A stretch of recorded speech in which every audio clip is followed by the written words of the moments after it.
পরিশেষে তীরমনের পক্ষ থেকে রাষ্ট্রের কাছে কি চাওয়া?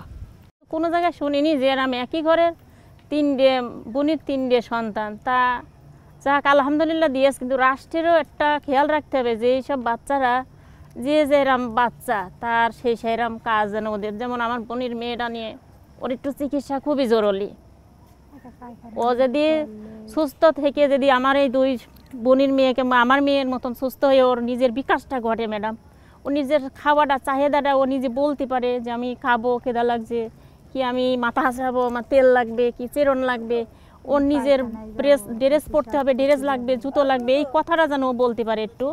ম্যাম আমার মেয়ে যখন ছোটোবেলার থেকে নিয়ে অনেক চ্যালেঞ্জ মোকাবেলা করছি, কিন্তু আসলে এত দুঃখ এত কষ্ট, কিন্তু এত কথা তো আসলে মনেও থাকে না। এখন যে ওর বিষয়টা, ওর দাঁত নিয়ে খুব সমস্যা, ওর দাঁতের চিকিৎসা হলে আমার মনে হয় আমার মেয়েটা ঠিক মতন খেয়ে ও আর একটু সুস্থ হবে। ও দিন শুকায় যাচ্ছে। কি হয়েছে ওর? ওর দাঁত পোকা খাইছে, 12টা দাঁত নষ্ট হয়ে গেছে। স্পেশাল বিধায় আজকে সে বলতে পারল না। সুস্থ মানুষ হলে ঠিকই বলতো মা আমার দাঁতে ব্যথা, হয়তো ভয়ে বলে নাই যে মা কোথায় যাবে, আমাকে কি করবে, মা কোথায় নিয়ে যাবে, আমি কোথায় যাব।